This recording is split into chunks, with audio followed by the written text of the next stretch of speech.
আমি পড়তে থাকবো, এটা ফিউচার কন্টিনিউয়াস টেন্স। আমি পড়তে থাকবো। আচ্ছা, কেন ফিউচার কন্টিনিউয়াস টেন্স হলো এটা কি তোমরা জানো?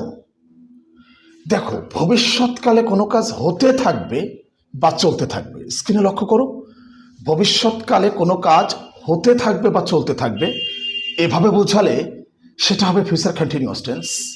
আমি কি বলেছি? হতে থাকবে বা চলতে থাকবে।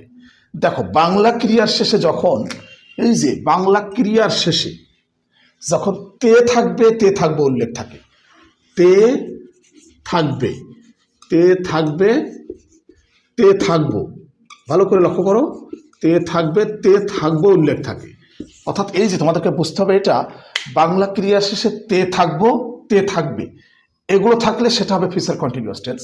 তো এটা ফিউচার কন্টিনিউয়াস টেন্স কেন হয়েছে? দেখো, পড়তে থাকবো, পড়তে থাকবো, এই কারণে এটা ফিউচার কন্টিনিউয়াস টেন্স।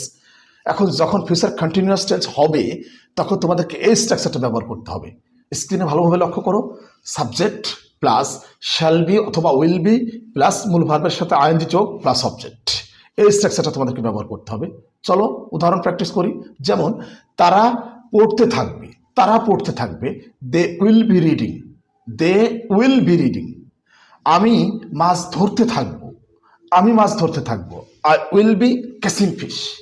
অর্থাৎ সাবজেক্ট প্লাস শ্যাল বি অথবা উইল বি, যে কোনো একটা ব্যবহার করতে হবে সাবজেক্ট অনুযায়ী, প্লাস মূল ভার্বের সাথে আইএনজি যোগ প্লাস অবজেক্ট। ওই যে বললাম, আমি মাছ ধরতে থাকবো, I will be catching fish. সে বইটি পড়তে থাকবে, সে বইটি পড়তে থাকবে, he will be reading book, he will be reading book. এভাবে ইংরেজিটা তোমাদেরকে প্র্যাকটিস করতে হবে, তাহলে ইংরেজিটা একটা সময় অনেক ইজি হয়ে যাবে তোমাদের জন্য। আমার মনে হয় বুঝতে পেরেছো।